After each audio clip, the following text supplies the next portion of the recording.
জয় মা কালী, জয় বাবা শনিদেব, জয় বাবা ভোলেনাথ। তো নমস্কার বন্ধুরা, আজকে আমরা আলোচনা করতে চলেছি মীন রাশি বা লগ্নের জাতক জাতিকাদের এই 3রা এপ্রিল 2025 দিনটা কেমন যাবে, আদেও কি ভালো কাটবে নাকি বিগত সময়ের মতোই খারাপ কাটবে এই দিনটা, কি কি বিষয়ে অত্যন্ত সতর্ক থাকতে হবে এই রাশি বা লগ্নের জাতক জাতিকাদের। এছাড়াও এই রাশির বা লগ্নের জাতক জাতিকাদের শুভ সংখ্যা, শুভ দিক, শুভ রত্ন এবং শুভ রং সবই কিন্তু আলোচনা করতে চলেছি আজকের এই ভিডিওটিতে।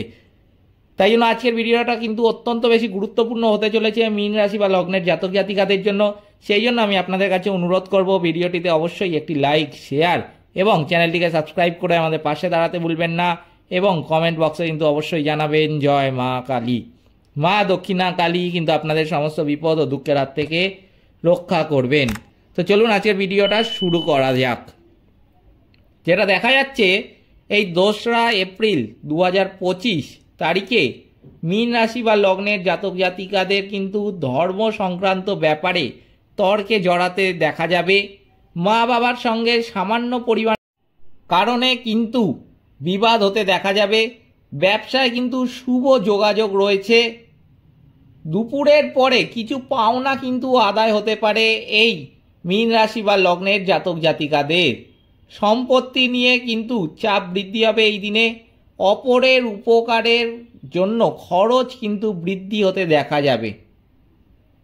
অংশীদারি ব্যবসায় কিন্তু উন্নতি হতে দেখা যাচ্ছে এই রাশি বা লগ্নের জাতক জাতিকাদের এই দিনে। চাকরির স্থানে জটিলতা কিন্তু বৃদ্ধি পাবে। ভ্রমণের জন্য অতিরিক্ত খরচ কিন্তু হতে দেখা যাবে।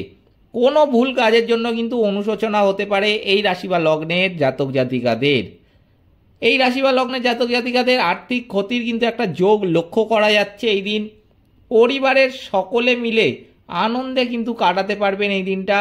বন্ধুদের সঙ্গে সম্পর্ক কিন্তু অত্যন্ত ভালো থাকবে এই দিনে।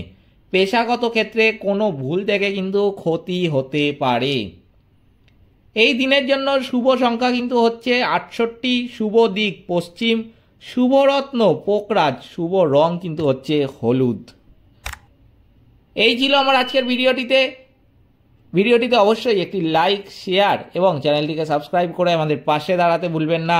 এবং কমেন্ট বক্সে কিন্তু অবশ্যই জানাবেন জয় মা কালী। মা দক্ষিণা কালী কিন্তু আপনাদের সমস্ত বিপদ ও দুঃখের হাত থেকে রক্ষা করবেন। সকলে ভালো থাকবেন, সুস্থ থাকবেন। নমস্কার।